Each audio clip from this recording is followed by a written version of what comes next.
మొండితనం మీ జీవితం నాశనం చేస్తుందా? నిజం తెలుసుకోండి. మొండితనం బలమా? ఏమో మరి చూద్దాం.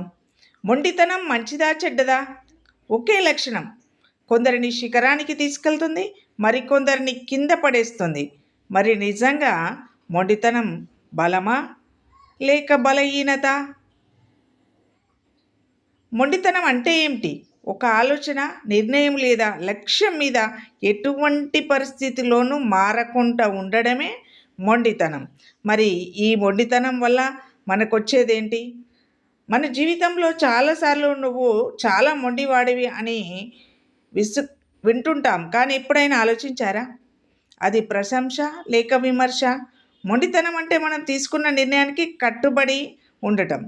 కానీ అదే మొండితనం మనల్ని ముందుకు నడిపించగలదు, వెనక్కి లాగగలదు కూడా. 2 రకాల మొండితనాలు ఉంటాయి: పాజిటివ్ మొండితనం, నెగటివ్ మొండితనం. మొండితనం సరైన దిశలో ఉంటే అది శక్తి అవుతుంది. అయితే దీని లక్షణాలు: లక్ష్యం మీద ఫోకస్, ఫెయిల్ వచ్చినా ఆగకపోవడం, కష్టాలను ఎదుర్కొని ముందుకు సాగడం. చరిత్రలో ఉన్న చాలామంది విజేతలు ఈ పాజిటివ్ మొండితనం వల్ల ఎదిగారు. వాళ్ళు ఓడిపోలేదు, వాళ్ళు నేర్చుకున్నారు. ఎగ్జాంపుల్ సీన్ అంటే ఒక విద్యార్థి పదే పదే ఎగ్జామ్లో ఫెయిల్ అవుతాడు, కానీ వదలకుండా ప్రయత్నిస్తూనే ఉంటాడు. చివరికి పాస్ అవుతాడు, టాప్ అవుతాడు. ఇది దృఢ సంకల్పం. మరి పాజిటివ్ మొండితనం లక్ష్యం మీద ఫోకస్ చేయడం, ఫెయిల్యూర్ వచ్చినా ఆగకపోవడం. ఇదే దృఢ సంకల్పం. అదే మొండితనము తప్పు దిశలో ఉంటే అది ప్రమాదం. లక్షణాలేంటి?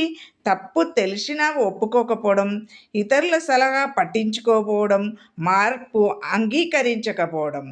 ఇది మన ఎదుగుదలను అడ్డుకుంటుంది. ఇదే నెగటివ్ మొండితనం. ఈ నెగటివ్ మొండితనాన్ని మనము ఎక్కువగా ఈగో, అహంకారంగా చూపిస్తాం. ఈ అహంకారమే నెగటివ్ మొండితనం. మొండితనం సరైనదా కాదా ఎలా తెలుసుకోవాలి? మీ మొండితనం మీకు ఎదుగుదల ఇస్తే అది బలం. మీ మొండితనం సమస్యలు పెంచితే అది బలహీనత. అంటే మీ మొండితనం సరి అయిన కాదు అని అర్థం. బలం ఉన్నప్పుడే సరి అయింది, బలహీనతలో ఉంటే సరి అయింది కాదు. మరి దీన్ని దాటడానికి సింపుల్ టిక్స్ ఉన్నాయి. ఒకటి, లక్ష్యం స్పష్టంగా ఉంచుకోండి. తప్పైతే ఒప్పుకొని మారండి. ఎప్పుడు వినాలో, ఎప్పుడు నిలబడాలో తెలుసుకోండి. మొండితనం ఉండాలి, కానీ దానికి అర్థం ఉండాలి. మొండితనం ఒక కత్తి లాంటిది, దాన్ని ఎలా వాడతామో తెలుసుకోవాలి. ఈ వీడియో మీకు నచ్చితే లైక్ చేయండి,